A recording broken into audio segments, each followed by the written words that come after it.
morning to all. Today we are discussing about economics chapter 2 national income. National income la next topic போன வீடியோவில் measurements of national income பார்த்தோம். அதாவது அதோடைய difficulties பார்த்தோம், method of national income பார்த்தோம். இன்றைக்கி today வந்து என்ன டிஸ்கஸ் பண்ண போகிறோன்னா வந்து படிக்க போகிறோம் அப்படின்னு பார்த்தீங்கன்னா, அதாவது எக்கனாமிக்ஸில் difficulties in measurements of national income, அதாவது நாட்டு வருமானம் கணக்கெடுக்கக்கூடிய சிக்கல்கள் வந்து பார்த்துட்ருக்கோம்.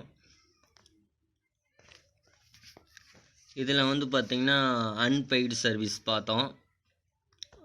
இன்னொரு டைம் பார்த்துடலாம்ப்பா. இதில் வந்து பார்க்க வேண்டியது இருக்குன்னு நினைக்கிறேன். சரிங்களா? லிசன். அன்பெய்டு சர்வீசஸ், பணம் செலுத்தப்படாத சேவைகள்னு சொல்லுவாங்க. அன்பெய்டு மீன்ஸ் வந்து பார்த்திங்கன்னா பணம் வந்து செலுத்தப்படாத சேவை அப்படின்னு சொல்கிறோம். சார் என்னங்க சார் சர்வீஸ்னால் என்ன சொல்லுவோம், அன்பெய்டுனா என்னங்க sir, what you mean by unpaid?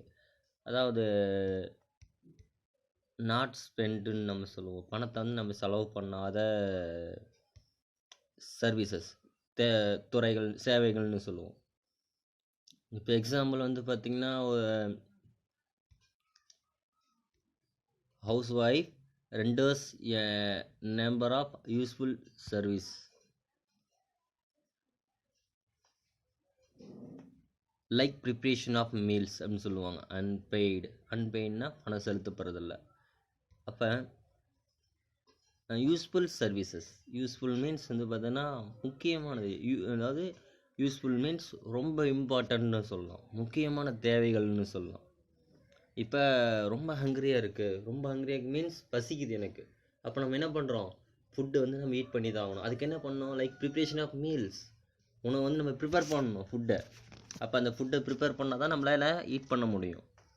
அது நம்மளுடைய ஒரு ஒர்க்காக இருக்குது. அப்போ ஹவுஸ் ஒய்ஃப் ரெண்டர்ஸ், அப்போ வீட்டில் இருக்கக்கூடியவங்களுடைய வேலை இதுதான். சரியா? அடுத்தது பாருங்கள், சர்விங், நமக்கு வந்து சர்வ் பண்ணுறாங்க. நெக்ஸ்ட்டு டைலரிங், அதாவது டைலரிங் மீன்ஸ் வந்து பார்த்திங்கன்னா ட்ரெஸ்ஸை வந்து ஸ்டிச் பண்ணி கொடுப்பாங்க. நெக்ஸ்ட்டு மெண்டிங் மீன்ஸ் வந்து பார்த்திங்கன்னா பழுது பார்க்கக்கூடிய ஒர்க்கு, ஏதாவது ரிப்பேர் பண்ணி கொடுக்குறோம், சேஞ்ச் பண்ணி, அதாவது ரிப்பேர் மீன்ஸ் வந்து பார்த்திங்கன்னா சரி பண்ணி கொடுக்குறாங்க. என்னதை சரி பண்ணுறாங்க, அதாவது அங்கே என்ன இருக்குது, அங்கே ட்ரெஸ்ஸை வந்து ஏதாவது ஸ்டிச் பண்ண வேண்டியது இருக்குது வியர் பண்ணுறதுக்கு, ஓகேவா? அப்போ அதுக்கு வந்து ஸ்டிச் பண்ணி கொடுக்குறாங்க, டெய்லரிங் ஒர்க்கு. அப்புறம் மெண்டிங் மீன்ஸ் வந்து பார்த்திங்கன்னா என்ன சொல்கிறோன்னா, மெண்டிங் மீன்ஸ் பழுது பார்க்குறது. ஐ மீன் என்ன சொல்லலாம், மெஷினரிஸ் இருக்குல்ல, அந்த மெஷினரிஸில் ஏதாவது மிஸ்டேக்ஸ் ஏதாவது இருக்குது அப்படின்னா அதை வந்து ரிப்பேர் பண்ணி கொடுக்கறது, சரி செஞ்சு கொடுக்கறது மெண்டிங் மீன்ஸ், ஓகேவா? அடுத்தது வாஷிங் அண்டு கிளீனிங், வாஷ் பண்ணுறது, அதாவது ட்ரெஸ்ஸஸை வந்து வாஷ் பண்ணுறது, கிளீனிங் சுத்தம் பண்ணுறது. நெக்ஸ்ட்டு பிரிங்கிங் ஆஃப் சில்ட்ரன், அதாவது சில்ட்ரன்ஸை வந்து வளர்க்குறது, எக்ஸட்ரா. இது மாதிரி நிறையா ஒர்க் இருக்குது. She is not paid for them. அப்போ நம்ம என்ன பண்ணுறோம், இதுக்கு யாருமே வந்து அமௌண்ட் வந்து நம்ம பே பண்ணுறது கிடையாது. பட் இது எல்லாமே நம்ம என்ன பண்ணுறோம், நேஷ்னல் இன்கம், நம்ம வந்து நாட்டு வருமானத்தை தேசிய வருமானம்னு சொல்லுவாங்க, அதை மெஷர்மெண்ட் பண்ணுறோம் அப்படின்னா அதை வந்து நம்ம ஆட் பண்ணுறதில்ல, ஓகேவா? அப்போ not directly include in national income, டைரெக்டாக நம்மளால் என்ன பண்ண முடியாதுல்ல, இன்க்ளூட் பண்ண முடியாது. Services performed by paid servants are include in national income. அப்போ the reason for exclusion of service from national income is that the love and affection, அதாவது அவங்களுடைய அன்பை வந்து வெளிப்படுத்தக்கூடியதாக இருக்கும். அவங்க டேடி வந்து ஃபாதர் என்ன பண்ணுறாரு, பையன் ரொம்ப கஷ்டப்படுறாங்க, அப்போ அவங்களுக்கு வந்து மில்க் வந்து ப்ரிப்பேர் பண்ணி கொடுக்கலாம். அப்போ காரணம் படிச்சுட்ருக்காங்க, ஸ்டடி பண்ணுறாங்க அப்படிங்கிறது. மதர் என்னவும் பசங்க மேலே, சைல்டு மேலே அவங்க என்ன பண்ணாங்க, கேர் எடுத்துக்கிறாங்க. அப்போ இது என்ன, நம்ம என்ன சொல்கிறோன்னா love and affection of housewife அப்படின்னு சொல்லுவோம். அவங்க வீட்டில் இருக்கக்கூடியவங்கள ஒரு அஃபெக்ஷன், ஒரு வெளிப்பாடு, அவங்களுடைய அன்பு அப்படின்னு நம்ம சொல்லலாம். அவங்க மேலே வச்சுருக்கக்கூடிய உண்மையான அன்பு அப்போ நம்ம சொல்லலாம் சைல்டு மேலே. அப்போ பர்ஃபார்மிங் ஹேர் டொமஸ்டிக் ஒர்க்குன்னு சொல்லுவோம். Cannot be measured in monetary terms. Monetary டேர்ம்ஸ்னு என்ன அர்த்தம், பணத்தின் மூலமாக நம்ம இதை வந்து மெஷர் பண்ணுறது கிடையாது. பணம் அப்படிங்க சொல்கிறோம்ல, மானிட்டரி மெஷர் டேர்ம்ஸ். அப்போ பணத்தை வந்து நம்ம என்ன பண்ணுறதில்ல, மெஷர் பண்ணுறதில்ல, அதை வச்சு. அப்போ there are number of goods and service which are difficult to be assessed in monetary terms for the reason stated above, such as rendering service to their friends, painting, singing, dancing, etc. இப்போ இதெல்லாம் வந்து பார்த்திங்கன்னா rendering சர்வீஸ்ன்னு சொல்லுவோம். அவங்களுடைய அர்ப்பணிப்பாக இருக்கலாம். இதை வந்து நம்ம மானிட்டரி டேர்ம்ஸ் மூலமாக நம்ம மெஷர் பண்ணுவது கிடையாது. அப்போ இங்கே வந்து பார்த்திங்கன்னா ஃப்ரெண்ட்ஸ் இருப்பாங்க, ஒரு சர்க்கிள் இருக்கும், பெயிண்டிங் ஒர்க்கு அதை கம்ப்ளீட் பெயிண்ட் பண்ணுறது. நெக்ஸ்ட் வந்து பார்த்திங்கன்னா சிங்கிங், ஒரு சிலர் பார்த்திங்கன்னா ரொம்ப சிங் பாடக்கூடியவங்களாக இருப்பாங்க. டான்ஸிங், ஒரு சிலருக்கு டான்ஸ்னால் ரொம்ப பிடிக்கும், லைக் பண்ணக்கூடியவங்களாக இருப்பாங்க. பர்சன்ஸை ஒரு சில பர்சன்ஸ் இருப்பாங்க, ஒரு சில நபர்கள், அவங்கள என்ன பண்ணுறாங்க, சிங்கிங், டான்ஸிங் எக்ஸெட்ரா இந்த மாதிரியான ஒர்க்குக்கு அவங்களுக்கு என்ன பண்ணுறாங்கன்னா நேஷ்னல் இன்கம் கால்குலேட் பண்ணுறப்ப இதை வந்து நம்ம ஆட் பண்ணுறதில்ல, இன்க்ளூட் பண்ணுறது கிடையாது. அடுத்தது இன்கம் ஃப்ரம் இல்லீகல் ஆக்டிவிட்டீஸ். இன்கம்னா என்ன அர்த்தம், வருமானம், சட்டவிரோதமான நடவடிக்கையிலேருந்து வரக்கூடிய வருமானம் நம்ம சொல்லுவோம். Income earned through illegal activities like gambling, smuggling, illicit extraction of liquor etc. is not included. இப்போ வந்து பார்த்தீங்கன்னா இன்கம் பாருங்கள், சூதாட்டம், கேம்பிளிங், ஸ்மக்லிங், சட்டவிரோதமாக மது தயாரிக்கிறது, ஓகேவாப்பா, கடத்தல், ஸ்மக்லிங், இல்லிசிட் எக்ஸ்ட்ராக்ஷன்னு சொல்லுவாங்க, சட்டவிரோத நடவடிக்கைகள் மூலமாக வரக்கூடிய வருமானம். இதெல்லாம் வந்து பார்த்திங்கன்னா ஒரு பர்சனை satisfy அடைய வச்சாலும் in national income such activities have value and satisfy the wants of the people, but they are not considered as productive from the point of view of the society.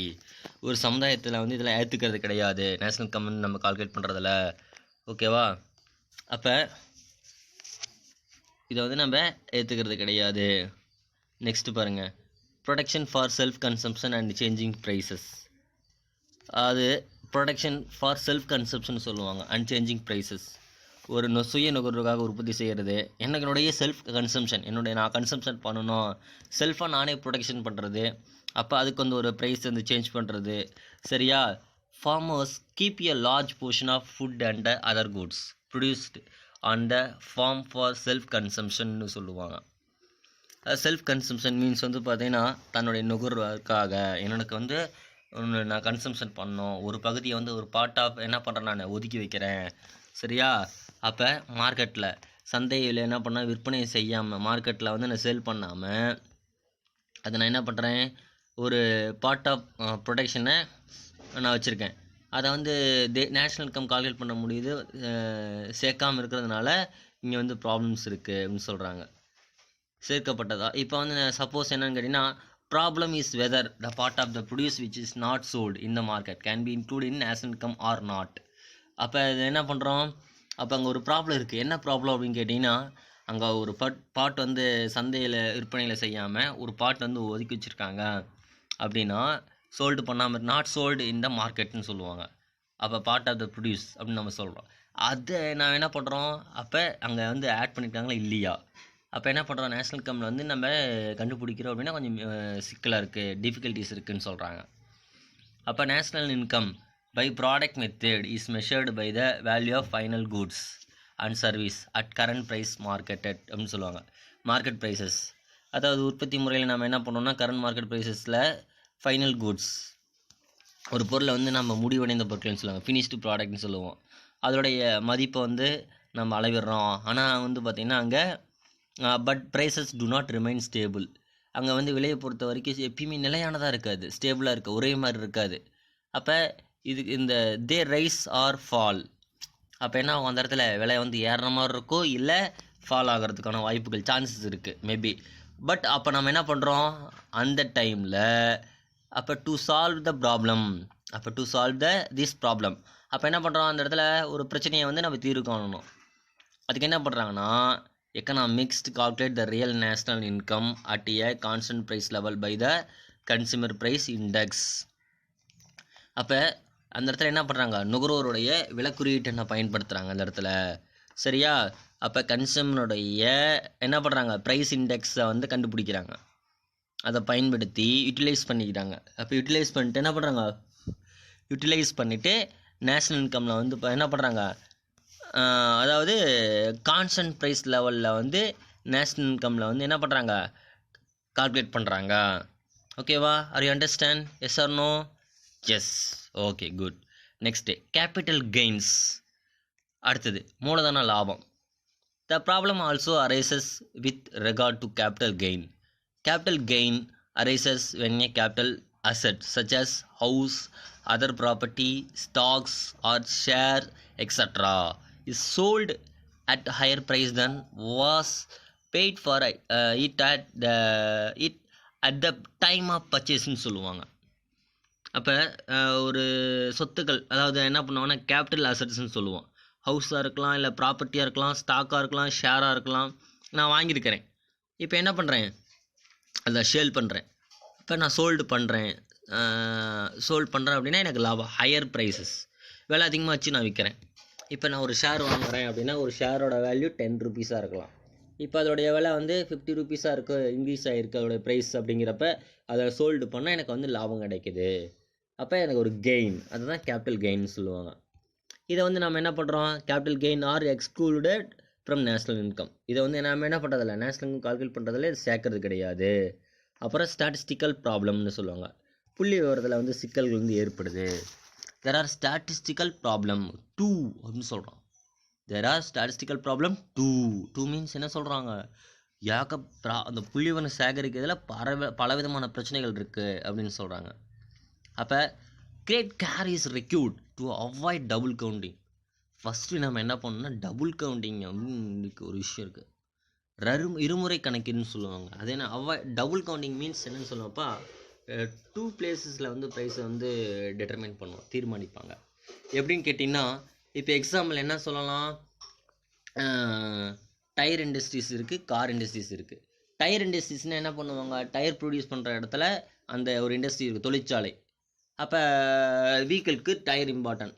அப்போ கார் இண்டஸ்ட்ரீஸ் இருக்குது. அப்போ என்ன ஆகும், இப்போ 2 இடத்துக்கு நான் சொல்கிறேன் பாருங்களேன். டயர் இண்டஸ்ட்ரிக்கு டயர் அப்படிங்கிறது அவுட்புட்டு, அதே அதாவது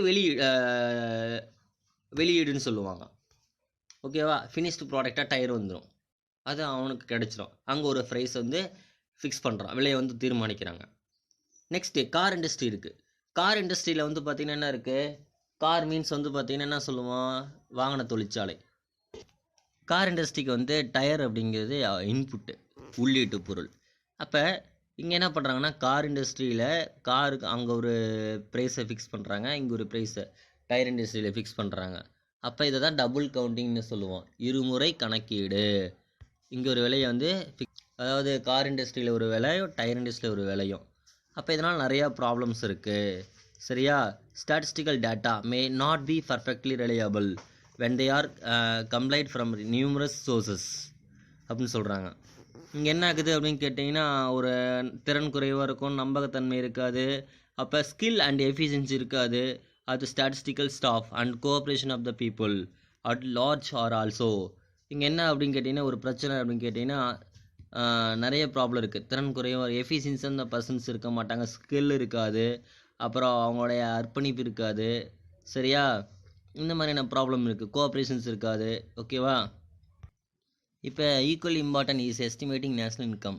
இங்கே என்ன ப்ராப்ளம் அப்படின்னு கேட்டிங்கன்னா,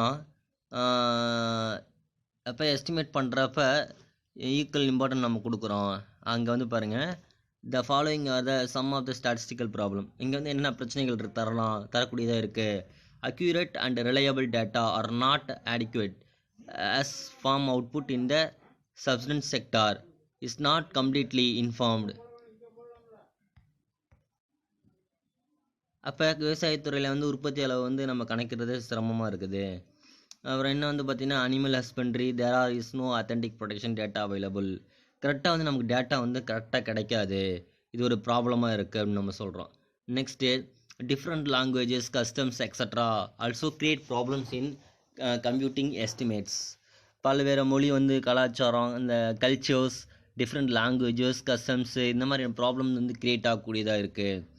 அதில் வந்து இது மாதிரி வர்றதுனால என்ன கேட்டிங்கன்னா, டேட்டா வந்து நம்ம கரெக்டாக வந்து நம்ம கால்குலேட் பண்ண முடியறதில்ல அப்படின்னு சொல்கிறாங்க. Next people in India are different to the official enquiries. There are in most cases non cooperative also. கவர்மெண்ட்டில் இருக்கக்கூடியவங்க என்ன பண்ணுறாங்கன்னா, பீப்புள்ஸ் பொறுத்த வரைக்கும் ஒரு அவங்களுக்குள்ள ஒரு கோஆப்ரேஷன்ஸ் இல்லாமல் இருக்கும். ஓகேவா? அப்போ டேட்டாவை நம்ம கலெக்ட் பண்ணுறோம் அப்படின்னா நிறைய ப்ராப்ளம் வருதுன்னு சொல்கிறாங்க. யாரும் அந்த டேட்டாவை கரெக்டாக கொடுக்கறது கிடையாது. இந்த மாதிரியான ப்ராப்ளம்ஸ் வர்றதுனால தான் நம்ம கரெக்டாக வந்து நம்ம என்ன பண்ணுவோம்னா, கரெக்டாக நம்ம நேஷ்னல் கால்குலேட் பண்ணுறப்ப டேட்டா நம்ம கொடுக்க முடியறதில்ல, ப்ராப்ளமாக இருக்குதுன்னு சொல்கிறான். Most of the statistical staff are untrained and inefficient. நிறைய பேர் வந்து பார்த்திங்கன்னா ஸ்டாட்டிஸ்டிக்கல் ஸ்டாஃப்ஸை பொறுத்த வரைக்கும் அந்த டேட்டாவை கலெக்ட் பண்ணக்கூடிய ஸ்டாஃப்ஸ், அதாவது புள்ளி விவரங்களை சேகரிக்கக்கூடிய அலுவலர்கள்னு சொல்லுவாங்க. இவங்களாம் என்ன பண்ணாங்க கேட்டிங்கன்னா, ஒரு ட்ரெயின் பண்ண மாட்டாங்க. அவங்க அன்ட்ரெயின்டு பர்சன்ஸாக இருப்பாங்க அண்ட் இன்எஃபிஷியன்ஸாக இருப்பாங்க. இன்எஃபிஷியன்ட் மீன்ஸ் திறமையற்றவனாக இருப்பான். எப்படி டேட்டா கலெக்ட் பண்ணுறது, என்ன எப்படி கலெக்ட் பண்ணணும், என்ன பண்ணணும்னு தெரியறதில்ல யாருக்குமே. பட் இந்த மாதிரியான ப்ராப்ளம்ஸ் வந்து க்ரியேட் ஆகிட்டு இருக்குது, நிறைய பிரச்சனைகள் வந்து உருவாகுது. There are national income estimate in our country are not very accurate or adequate. There is at least 10% margin of error. இங்கே என்னென்னு பார்த்தீங்கன்னா, இங்கே வந்து நாட் வெரி அக்யூரேட் மீன்ஸ் வந்து பார்த்திங்கன்னா துல்லியமாக இருக்காது. இல்லைன்னா என்ன பண்ணுறாங்க, கொஞ்சம் போதுமானதாக இருக்குது, கொஞ்சம் சாட்டிஸ்ஃபை அடையிருக்கு, ஓகே அப்படின்னு சொல்கிற அளவுக்கு தான் இருக்குது. பட் நெக்ஸ்ட் 10%க்கு மேலேயும் இல்லை கம்மியாகும், அட்லீஸ்ட் 10% மார்ஜின் ஆஃப் எரர் இந்த மாதிரி குறைஞ்சல் அதிகப்படுத்தியும் வந்து வேல்யூ பண்ணும்போது. அப்போ இதனால தான் என்ன ஆகுன்னு கேட்டிங்கன்னா, national income is over estimated are under estimate by at the least 10%.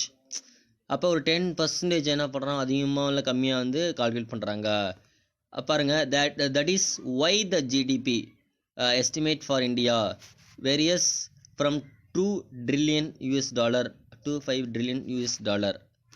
இங்கே வந்து இப்போ இந்தியாவில் பார்த்தீங்கன்னா ஜிடிபி பொறுத்த வரைக்கும் அமெரிக்கா டாலருக்கு வந்து நம்ம வேல்யூ பண்ணும்போது 2 trillion 5 trillion வந்து சேஞ்ச் ஆகுதுன்னு சொல்கிறாங்க. டிஃப்ரென்ஸ் இருக்குது. ஓகேவாப்பா, இந்த அளவுக்கு டிஃப்ரென்ஸ் இருக்குது அப்படின்னு நம்ம சொல்கிறாங்க.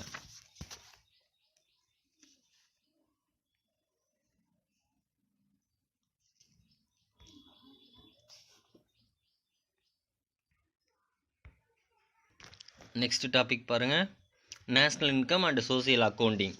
தேசிய வருவாய் மற்றும் சமூக கணக்கிடுதல்னு சொல்லுவாங்க. National income is also being measured by the social accounting method. நாட்டு வருமானம் நம்ம கணக்கிடுறோம் அப்படின்னா சமூக கணக்கீடு, நேஷ்னல் இன்கம் வந்து பார்த்திங்கன்னா மெஷர் பண்ணுறோம் அப்படின்னா சோசியல் அக்கௌண்டிங் மூலமாக தான் நம்ம வந்து மெஷர் பண்ணுறோன்னு சொல்கிறாங்க. அப்போ அண்டர் திஸ் மெத்தட், இந்த மெத்தடில் பாருங்கள், the transaction among various sector such as firms, household, government extra. நீங்கள் ஃபஸ்ட் லெசன்ஸை படிச்சிருப்பீங்க, ஸ்டடி பண்ணியிருப்பீங்க. அதாவது 2 sector model, 3 sector model, 4 sector model நடத்திருக்குல்லப்பா. 2 செக்டார் மாடல்னால் ஹவுஸ் ஹோல்டுக்கும் ஃபார்ம்ஸ்க்கு உள்ள ரிலேஷன்ஷிப்பை பற்றி பார்த்தோம், ரெண்டுக்குள்ளே என்னது இருக்குது. அடுத்தது 3 செக்டார் மாடல் கவர்மெண்ட்டுக்கு. அப்போ இதெல்லாம் படிச்சிருப்பீங்க. Are recorded and their inter relationship traced. அப்போ நிறுவனங்களாக இருக்கலாம், குடும்பங்களாக இருக்கலாம், கவர்மெண்ட்டாக இருக்கலாம், அரசு, இவங்களுக்குள்ள பரிமாற்ற டிரான்சாக்ஷன் இருக்கும், இது உள்ள தொடர்பு இருக்கும், ரிலேஷன்ஷிப் இருக்கும். இது மூலமாக நம்ம வந்து கண்டுபிடிக்கிறோம். அப்போ ட்ரேஸ் பண்ணுறாங்க. அப்போ த social accounting frame work is useful for economics as well as policy makers because it represents the major economic flow and statistical relationship among various sector of the economic systemனு சொல்கிறாங்க. அதாவது பல பொருளாதார நிலைகளுக்கு வந்து என்னென்னு கேட்டிங்கன்னா சோசியல் அக்கௌண்டிங் வந்து create பண்ணுறதுக்கு ரொம்ப யூஸ்ஃபுல்லாக இருக்குது. அப்போ எக்கனாமிக்ஸ் வந்து பார்த்திங்கன்னா எக்கனாமிக்ஸ்க்கு வந்து ஒரு பாலிசிஸை வந்து க்ரியேட் பண்ணுறதுக்கும் ரொம்ப யூஸ்ஃபுல்லாக இருக்குது. என்ன ரீசன் அப்படின்னு பார்த்தோன்னா, it become possible to forecast the trend of economy more accurately. அப்போ பொருளாதார காரணிகளுக்கு இடையே உள்ள தொடர் ரிலேஷன்ஷிப்பை வந்து என்ன பண்ணுதுன்னா எக்ஸ்பிளைன் பண்ணக்கூடியதாக இருக்கும் அப்படின்னு சொல்கிறாங்க. அதுக்குள்ள ரிலேஷன்ஷிப் என்ன. அப்போ ஃப்யூச்சர் ஃபோர்காஸ்ட் மீன்ஸ் வந்து பார்த்திங்கன்னா எதிர்கால பொருளாதார நிலையை வந்து அக்யூரேட்டாக நம்ம வந்து கால்குலேட் பண்ணுறதுக்கு ரொம்ப யூஸ்ஃபுல்லாக இருக்குது சோசியல் அக்கௌண்டிங் அப்படின்னு சொல்லி சொல்கிறாங்க. ஓகேவாப்பா, சரி. நெக்ஸ்ட்டு வந்து என்ன அடுத்த கிளாஸ்லேருந்து என்ன பார்க்க போகிறோம் அப்படின்னு கேட்டிங்கன்னா சோசியல் அக்கௌண்டிங் அண்டு செக்டார்ஸ் பார்க்க போகிறோம். ஓகேவா, சரி. உங்களுக்கான கொஷின்ஸ் நான் கொடுக்குறேன். உங்களுக்கான கொஷின்ஸ் பாருங்கப்பா. இந்த 37th question, what are the difficulties involved measurements of national income. ஓகேவா? இந்த கொஷின்ஸ் வந்து படிச்சுட்டு எனக்கு எழுதி அனுப்பிடுங்க. வாட்ஸ்அப்பில் இண்டிவிஜுவலாக சென்ட் பண்ணிடுங்க. அதாவது நாட்டு வருமானம் கணக்கிடும்போது அதில் இருக்கக்கூடிய பிரச்சனைகள் யாவை, சிக்கல்கள் யாவை, இந்த கொஷின்ஸை கண்டிப்பாக எனக்கு எழுதி வாட்ஸ்அப்பில் வந்து சென்ட் பண்ணணும் இண்டிவிஜுவலாக. உங்களுடைய ஹோம்ஒர்க்கை வந்து செக் பண்ணுறாங்க. செக் பண்ணிட்டு யாரும் ஹோம்ஒர்க்கை வந்து கம்ப்ளீட் பண்ணாமல் இருக்காங்களோ அவங்கள வந்து நேம் வந்து வாட்ஸ்அப்பில் போடுறாங்க. ஓகேவா? ஓகேப்பா. அடுத்தது இன்னொரு கொஷின்ஸ் நான் கொடுத்துட்றேன், கவனிங்க.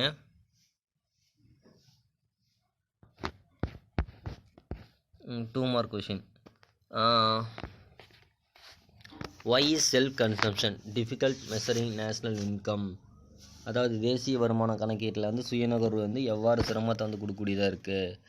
ஏதாவது செல்ஃப் கன்சம்ஷன் அப்படிங்கிறது டிஃபிகல்ட் வந்து எப்படி கொடுக்கக்கூடியதாக இருக்குன்னு சொல்லி கேட்குறாங்க. அந்த கொஷின்ஸையும் 2 மார்க்கை படித்து எனக்கு எழுதிடுவேன், அனுப்புங்க வாட்ஸ்அப்பில். ஓகேப்பா, தேங்க்யூ.